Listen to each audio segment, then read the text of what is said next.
திருச்சிற்றம்பலம். தென்னாடுடைய சிவனையை போற்றி, எந்நாட்டவருக்கும் இறைவா போற்றி. அனைவருக்கும் வணக்கம். நாம் இன்னைக்கு பார்க்கக்கூடிய பதிவு என்னன்னு பாத்துட்டீங்கன்னா, 2025ஆம் ஆண்டு மே மாதம் 18ஆம் தேதி மாறக்கூடிய ராகு கேது பயிற்சியை பத்தி தான் நம்ம பார்க்க போறோம். அதுக்கு முன்னாடி நம்முடைய சேனலை சப்ஸ்கிரைப் பண்ணிக்கோங்க. அதாவது ராகு பகவான் மீன ராசியிலிருந்து உங்களுக்கு கும்ப ராசிக்கும், கேது பகவான் கன்னி ராசியிலிருந்து சிம்ம ராசிக்கு சூரிய பகவானுடைய வீட்டுக்கும், ராகு சனி பகவானுடைய வீட்டுக்கும் வரப்போகிறார். ராகு கேதுக்கள் அப்படின்னாலே நம்ம எல்லாருமே பயந்துக்குவோம். அந்த மாதிரி இருக்க வேண்டிய அவசியங்களே கிடையாது. ஏன்னா ராகு கேதுக்கள் அப்படிங்கிறது ஒரு தோசைக்கல் போல. நல்லா இருந்தால் அவர்களுடைய வாழ்க்கையை நல்லா இல்லாமல் செய்வதும், நல்லா இல்லாமல் இருந்தால் அவருடைய வாழ்க்கையை மிக உயரத்துக்கு கொண்டு போகக்கூடிய இரண்டு முக்கியமான ஜாதகத்துல கிரகங்கள் அப்படின்னு பார்த்துட்டாலே ராகு கேதுக்கள் தான். ராகு கேதுக்கள் தான் இந்த 9 கிரகத்துல மிகவும் வலிமையான பெரிய கிரகங்கள்.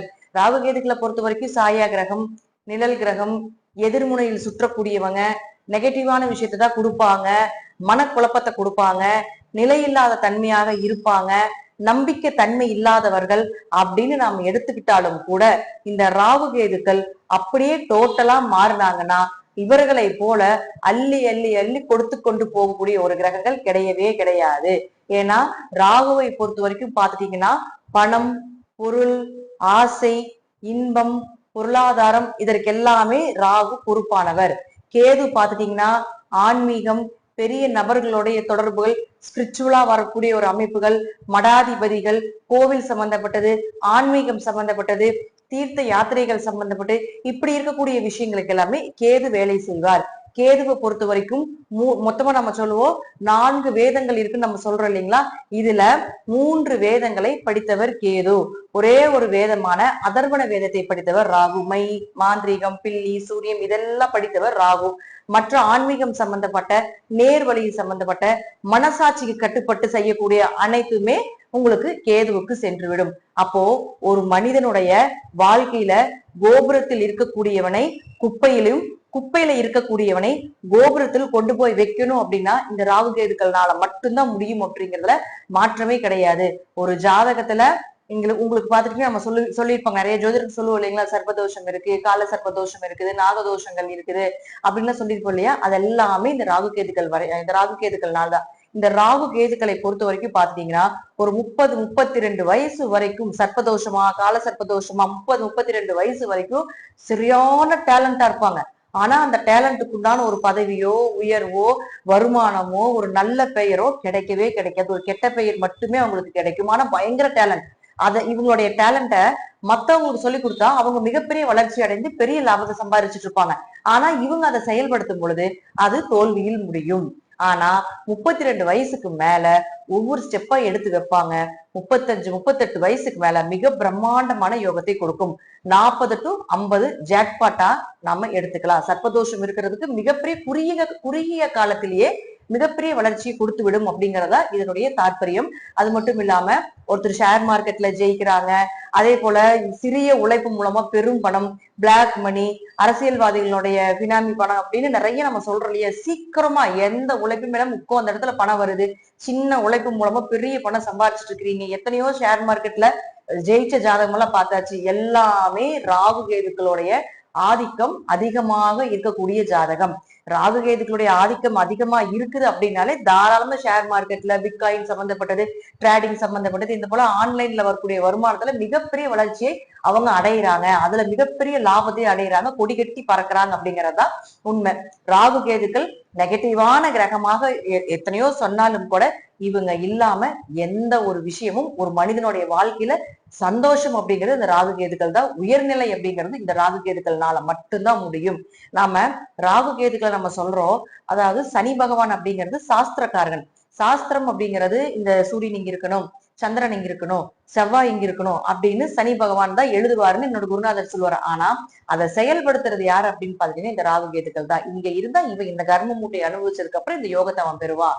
இந்த யோகத்தை பெற்றதுக்கு அப்புறம் இவன் இந்த கர்ம மூட்டையை, பழைய கர்ம மூட்டையை அனுபவிப்பா அப்படிங்கிறது அவங்க ஜாதகத்துல ராகு கேதுக்கள். அதாவது ஜட்ஜாக இருக்கக்கூடியவர் யாருன்னு பாத்துட்டீங்கன்னா சனி பகவான். அதை செயல்படுத்தக்கூடிய போலீஸா இருக்கலாம், அல்லது வக்கீலா இருக்கலாம். அதெல்லாம் செயல்படுத்தி அவங்க கர்ம வினையை அனுபவிக்கக்கூடியவங்க யார் அப்படின்னு பாத்துட்டீங்கன்னா இந்த ராகு கேதுக்கள் தான். ராகு கேதுக்கள் இல்லாம நல்லதும் கிடையாது, ராகு கேதுக்கள் இல்லாம கெட்டதும் கிடையாது அப்படிங்கறதா முற்றிலும் உண்மை. இப்போ உங்க ராசிக்குண்டான இந்த பயிற்சி எப்படி இருக்கும் அப்படிங்கறத நம்ம முழுமையா பார்க்கலாம். கன்னி ராசிக்குண்டான ராகு கேது பயிற்சியை பத்தி பார்க்கலாம். கன்னி ராசியை பொறுத்த வரைக்கும் பாத்துட்டீங்கன்னா, இந்த ராகு கடந்த வருடங்கள்ல 7ஆம் வீட்லயும், கேது அப்படின்னு சொல்லக்கூடிய ஒரு ராசில இருந்து நிறைய தடை, தாமதங்கள், மன விரக்தி, கணவன் மனைவிக்குள்ள பிரச்சனை, பார்ட்னர் போட்டு தொழில் பண்ணதுல பிரிவுகள், பிரச்சனைகள், நிம்மதி இல்லாம இருக்கிறது, இதெல்லாம் ஏற்படுத்தி கொடுத்திருப்பாரு. இப்போ இந்த கேது அப்படின்னு சொல்லக்கூடியவர் 12ஆம் வீட்டுக்கும், ராகு அப்படின்னு சொல்லக்கூடியவர் 6ஆம் வீட்டுக்கும் வரப்போகிறார். இது மிகப்பெரிய ஒரு மகாலட்சுமி கடாட்ச யோகங்க சார். எப்படி அப்படின்னு பாத்தீங்கன்னா, 6ல் ராகு, 12ல் கேது. 12ல கேது இருந்தா மோட்சம், முக்தி அப்படின்னு சொல்லுவோம். 6ல ராகு இருந்ததுன்னா மகாலட்சுமி யோகம், பண வரவு அப்படிங்கிறத நம்ம சொல்லுவோம். தொழில், நிரந்தர தொழில், தொழில வெற்றி அப்படிங்கிற அமைப்பு எல்லாமே உண்டு.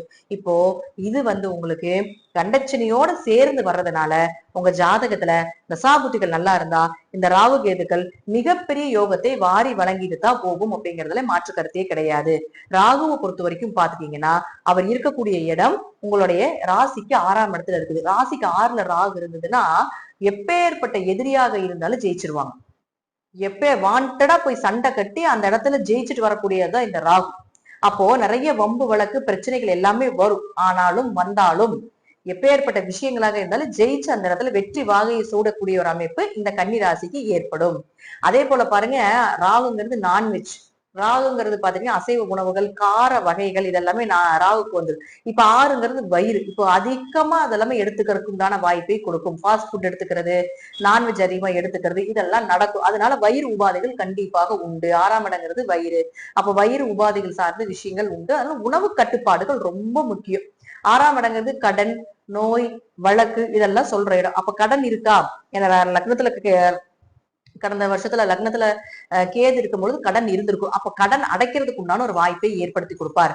நல்ல வேலை வாய்ப்புகளை கொடுப்பார். வெளிநாடு, வெளியூர் போய் வேலை செய்யறதுக்கு உண்டான அமைப்பு, அல்லது வெளி தேசம் போறதுக்கு உண்டான வாய்ப்பு, வெளி மாவட்டங்கள் போறதுக்கு உண்டான வாய்ப்பு, கடல் தாண்டி மலை தாண்டி போகணும்னு உங்க ஜாதகத்துல விதி இருந்தால் அதற்கு உண்டான வாய்ப்பை இந்த ராகுவே உங்களுக்கு முதன்மையாக ஏற்படுத்தி கொடுப்பார். அப்படிங்கிறதுல மாற்றமே கிடையாது. நிறைய கவர்மெண்ட் எக்ஸாம் எழுதி எழுதி தோத்துட்டே இருக்கிறோம், எங்களை கவர்மெண்ட் வேலை கிடைக்குமா அப்படின்னு நினைச்சீங்கன்னா, உங்க ஜாதகத்துல கவர்மெண்ட் வேலை கிடைக்கும் அப்படிங்கிற அமைப்பு இருந்தா இந்த காலகட்டங்கள் ராகு அள்ளி கொடுத்து கொண்டு போக போகிறார் அப்படிங்கறதுலயும் மாற்றமே கிடையாது. கேஸ் ஏதாவது நடந்துட்டு இருக்கு அப்படின்னா இந்த கேஸ் உங்களுக்கு சாதகமாக விளங்கும், சாதகமாக வரும். ஏன்னா ராகு கேதுகளை பொறுத்த வரைக்கும் பாத்துட்டீங்கன்னா, நல்லா இருந்தா நல்லா இருக்காம பண்ணிடும், நல்லா இல்லாம இருந்தீங்கன்னா நல்லது பண்ணும். இதுதான் ராகு கேதுக்கள் செய்யக்கூடிய ஒரு வேலை. அப்ப கேஸ் ஏதாவது உங்க பேர்ல போய் ரொம்ப பிரச்சனை ஆயிட்டு இருக்குதுன்னா உங்கள் மீது இருக்கக்கூடிய அந்த பழி பாவங்கள் விலகி நீங்களே தப்பே நீங்க பண்ணியிருந்தாலும் நீங்க நிரபராதி அப்படிங்கிற ஒரு அமைப்பை இந்த ராகு கேதுக்கள் ஏற்படுத்தி கொடுத்து விடுவார்.